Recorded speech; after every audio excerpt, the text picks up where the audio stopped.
You're listening to the Actors Resource Podcast with Aaliyah Lay, a podcast for actors and improvisers, with interviews from entertainment industry experts. Today we have Max Muscato, who is an American singer-songwriter, guitarist, producer, and philanthropist. As a rock artist, he brings electrifying performances to every show. Over the last several years, Max has gained an extensive following and has toured and opened for Our Lady Peace, Citizen Cope, Theory of a Deadman, Aaron Carter, Finger 11, Ripe, the Allman Betts Band, and more. He is currently working on his next singles, Valarie and Toxic Poison, due out in 2022. In addition to his music career, Max is also the founder of Rock Autism Music Festival and the creator-writer of the new TV show Setlist. The show is the truest depiction of their family dynamic while revealing the grind it takes to make it in the music industry. Max's powerful songs, written about his brother's struggle with autism and addiction, is a deep-rooted catalyst that drives his passion and career. Proceeds from his festival fund Rock Autism programs for individuals with autism, connecting them to a career in music and film.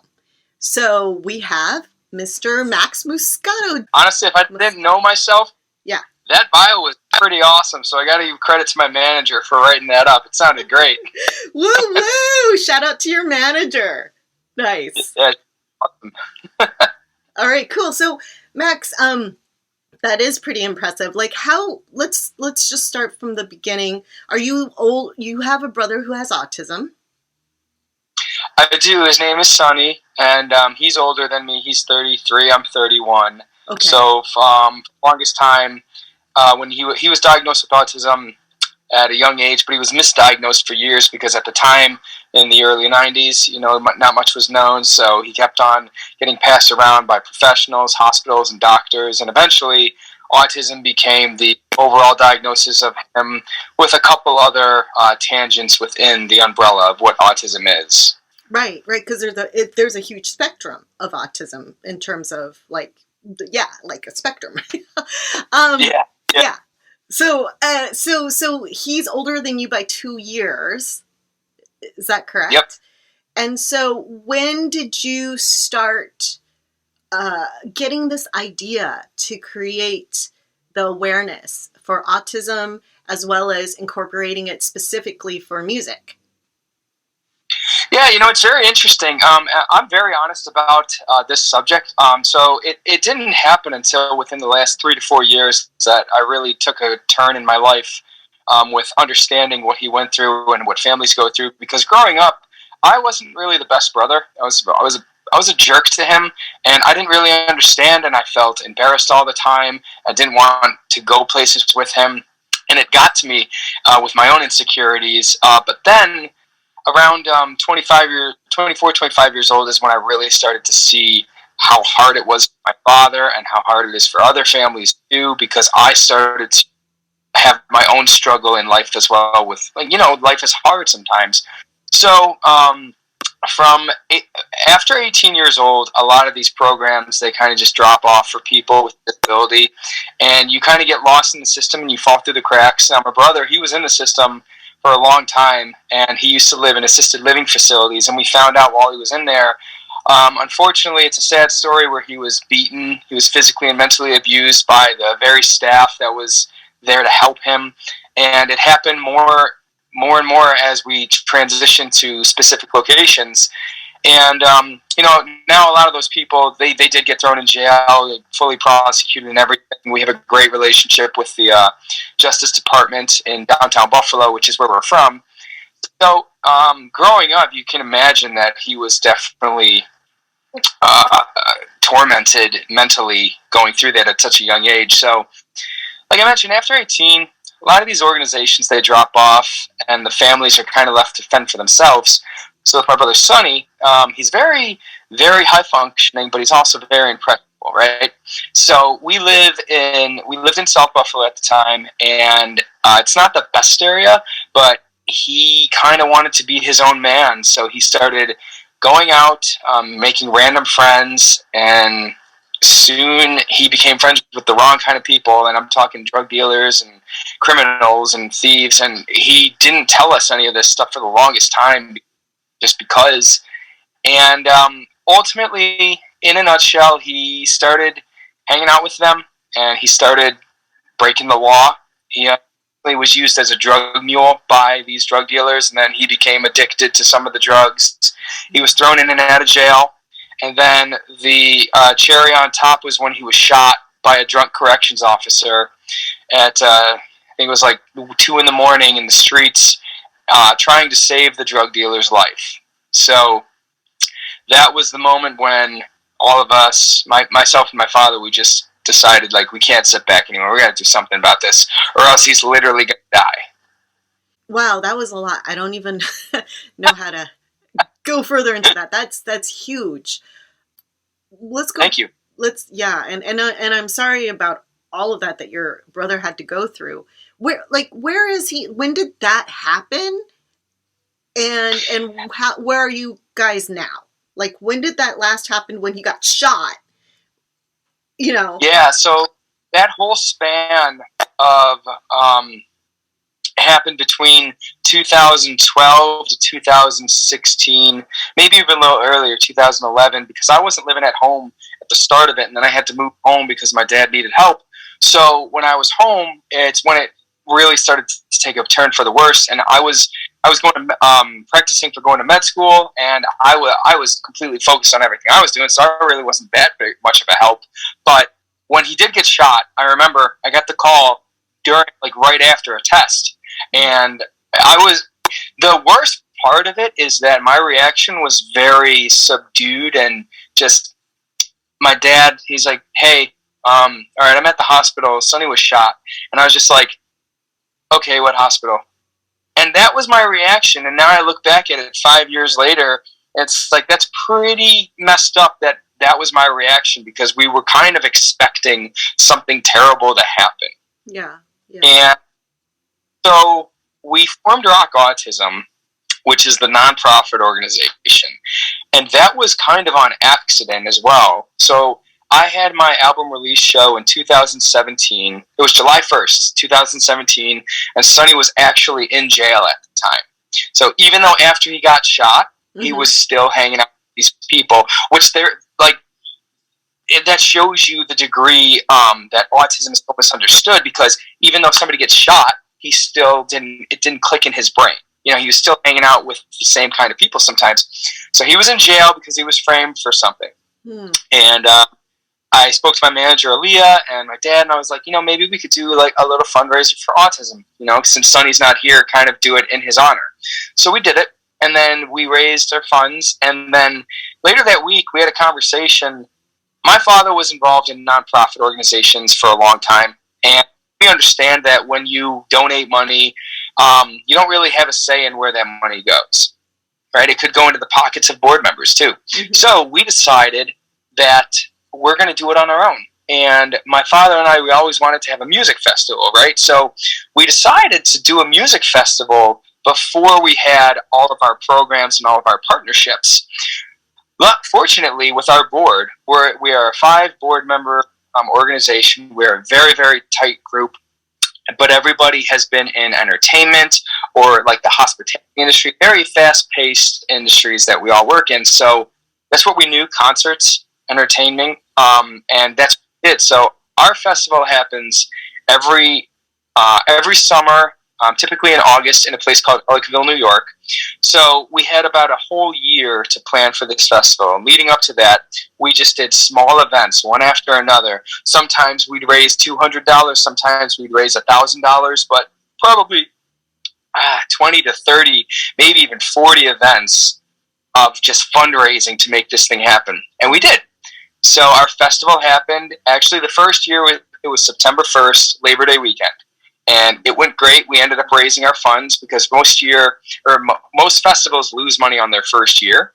So we were successful. Congratulations. And what year was this? When was your first one?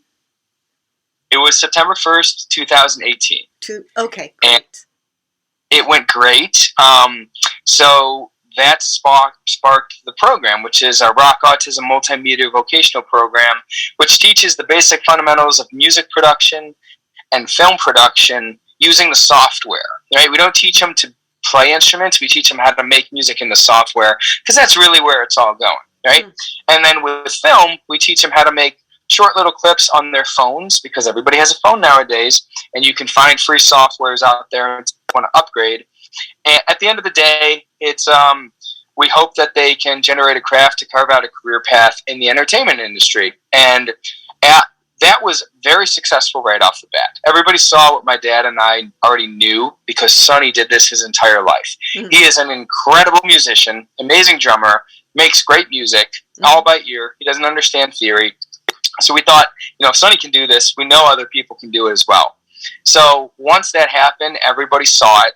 Eventually, floodgates were open, and we got partnership after partnership, and I'm talking like on a high level, like New Era, the Buffalo Bills, the Buffalo Sabres, really big companies started getting involved with us, and that blew up. And eventually, we ended up partnering with the college, and now we are very established. We have our Rock Autism program, which is a college accredited course, or that's in the making of where we're trying to get it there. And we have our music festival. We take the concept of what we do around the country. So we've done shows in New York City, Boston, Nashville, Austin, LA, and we're going to be coming to LA later this year as well. And now the next phase of our plan, we developed a TV series called Setlist, which is like an interpretation of our family's lives and music career, and we're grinding in the music industry trying to make it. Cool. Wow. Okay, so that's amazing. So in like about 1 year's time, when you had the idea to do a music festival for a fundraising for autism, right? You didn't actually have the idea yet to create the school for entertainment. Is that correct? Not necessarily. My dad, growing up, he was trying to look for this for Sonny, because there was no program that did all of this. When we would go to music programs, it was more like music therapy. Let's listen to music and talk about your feelings. If you ever met my brother, he would say, "F that, I don't want to do that." And excuse my language, but that's how my brother talks, right? Yeah. He's so sick of that stuff. He likes hard rock, and he wants to make music. Yeah. On the flip side, there was absolutely nothing in Buffalo whatsoever. We couldn't find anything. So he never got exposed to it. He got exposed to it on his own by stealing my phone or my father's phone. Or Sonny eventually ended up like just garbage picking stuff, and he would come home with cameras and microphones, and he developed his own little studio out of garbage pick items. And to like a credit to him, it was actually very impressive what he was able to put together from just garbage picked items. And so with that, it just kind of happened because my father for 10, 15 years was trying to find this program. And he was really the kind of like what the program should be. And then I took it over with the actual like curriculum of what we're going to be teaching these students. And then eventually when we got our teachers to come in, we got their input, and we kind of all just went at it together with what this curriculum should be. And we're still developing it. Like every year it kind of gets better because we learn what not to do from the last year. Yeah, that absolutely. That makes sense, because there's no way to know, right? Until you experience it and then go, okay, this worked. This didn't work as well. Let's, and then you adjust, right? So that makes a lot of sense. Oh, that's really, really cool. That now that now that you're doing this and it's already successful, the music festival is successful, you have the Rock Autism curriculum that you're continuing to improve. You have teachers, you have students, you're continuing the music festival every year, you're traveling around, and now you came up with the idea, someone came up with the idea to create a TV show based on your family, based on growing up. Is that correct? Yeah, so what happened was I've been working in film the last 5 years on and off when I wasn't touring. My cousin is a producer, so she called me out of the blue randomly one day, and it was a Netflix movie, and she said, "Hey, we need some people to just be PAs. Would you be interested?" I said, "Yeah, let's do it." So I went there, and I've always loved movies, right? Who doesn't? So it was very fun and exciting, and I got to know a lot of great people in the Buffalo community and film. So one year after another, I kept on working on more and more movies, and I got to work on huge major motion pictures that came to Buffalo.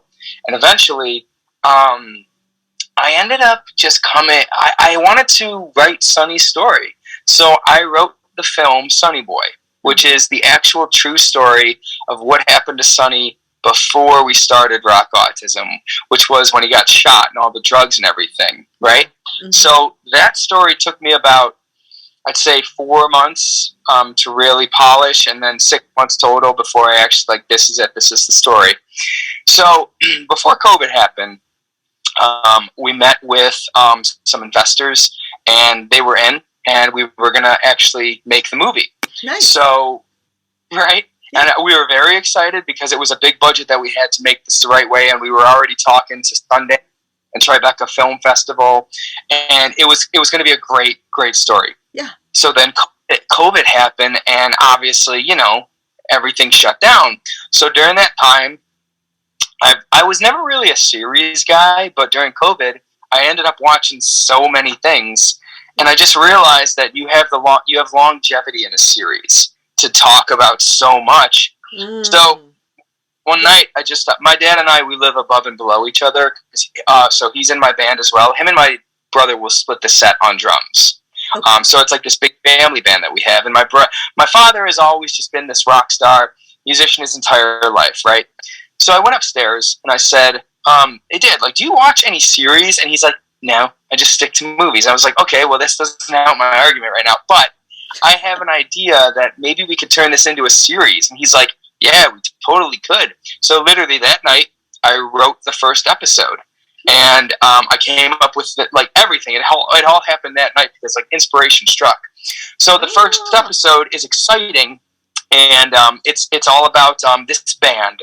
So the show is about this band led by these two brothers, Knox, which is myself, and Taz Winter, Sonny. Mm-hmm. And myself is the lead guitarist and the lead singer. Sonny is the drummer, and he has autism in the show. So you have these brothers that form this band, and the bass player is there. He's like Flea from the Red Hot Chili Peppers, Kramer from Seinfeld. That's his personality. And they're guided by the boy's washed-up rock star father, his name is Mick. Right? Yes. So the dad, if you picture, the dad is basically Jack Black in the show from School of Rock. Yeah. That's the type of personality this is. Yeah. And that's really who my father is. So we basically, we formed this alternate universe of ourselves with just changing our names. But it's really true to who we are. So, in the first episode, it's going to be so meta, because already I'm like, oh, that's super cool. And then already my brain's going, whoa, which one's reality and which one's fake? That's great. Yeah. But I'll tell you, it's really funny because when I wrote the episode and I wrote the character bios, I had Sonny read his and I had my dad read his, and they're just like, "This is not me at all." I'm like, "Oh, Dad, it's totally you." I point out everybody's flaws, but then when they both read my bio, they're like, "Yeah, that's totally you." I'm like, "See? There's some hypocrite third." So, the first episode is all about the band gets an opportunity to open for this really well-known act at a very well-known music venue in the city, and that headlining band, they break up that day. So we think we have to lose the show, but Mick, our father, is like, "Hey, this happens in the music industry. You got to go convince them to give you the show." So my character has to go, and then I make a questionable deal with the bar manager. Yeah. And then have to watch the rest of the episode to actually figure out what happens, because it's a doozy. Nice. Now, have you recorded that already? We have. So we filmed the pilot episode in November, and now we just finished wrapping with post-production. So the episode is about, we just sent it out to our mastering engineer who is in Nashville, a guy named Gentry Streeter, amazing. And he's just putting on the fine touches, and we're going to be premiering it actually in Los Angeles in March, so that's exciting. But we're also taking it across the country. We're going to be going to Nashville with it, Boston, New York City, Minneapolis, and what we do is we have a concert, and so we play, and then we bring in, one or two other acts, and it's a benefit for Rock Autism as well, and then we premiere the episode as well. So Nice. You're getting this touring TV show concept. That is so cool. That's great. I love that idea so much. So and so then the festival is still for the Rock Autism fundraiser, Mm-hmm. but the TV show is its own little entity. It's not directly related, but it's cool because it provides a fun story, but also provides more awareness. Actually, I didn't mention this. It is completely connected. Everything we do is streamlined together. So with a TV show, Rock Autism is actually one of the production companies that helped put it on. Mm-hmm. And we did that because our goal with Rock Autism is to get our students employed on films. The problem with that was I've been working in film for 5 years. I know how toxic and stressful that can be, as you know, I'm sure all too well is. So when we met with the commissioner of film here in Buffalo, and he loved it. He's like, yes, we can definitely do this. But I was very blunt with him. I said, Tim, look, I've been yelled at so badly on film or on set for something I didn't even do. Like, they just yelled at me. I'm like, there is no way I would bring my students to that. I was like, the only way this can work is if we control everything that we do. So we form our own production company. We bring in our own people, and that's exactly what we did. Rock Autism oversaw the entire project with my own company, Sunmax Entertainment, and we had all of our students work on our project every day. We had about 2 to 5 students, and they loved it. They got to hold the cameras, set up the lighting, learn. They got to say action. There's this one student that just kept on saying, he was the funniest thing in the world. We already rolled action, and mid-take, he's like, action! And it was so much fun, and it was a very humbling experience for the crew because they've never experienced anything like this in their lives, and they really enjoyed it.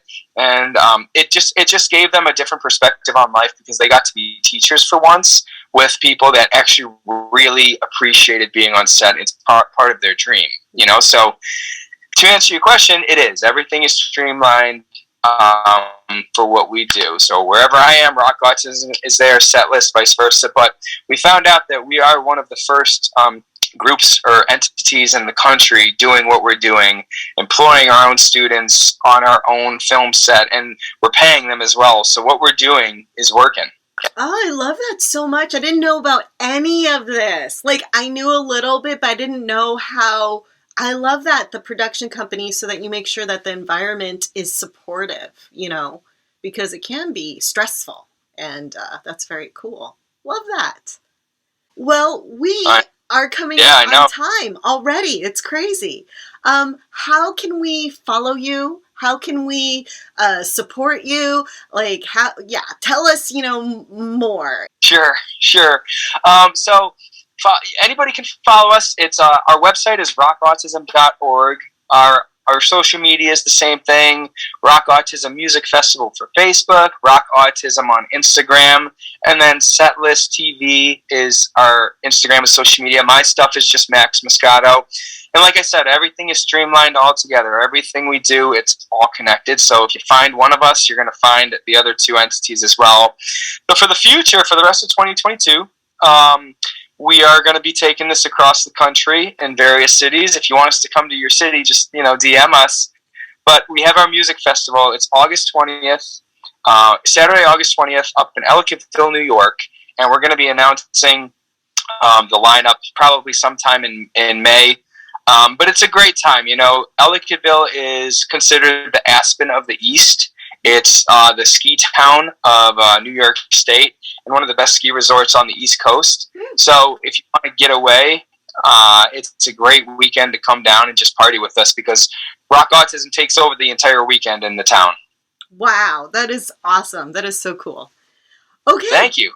Thank you. Thank you so much. This was wonderful. And thank you for listening to the Actors Resource Podcast with me, Aaliyah Lay. I would love to hear from you, so email me, aaliyahklei@gmail.com, ALYAKLEI@gmail.com.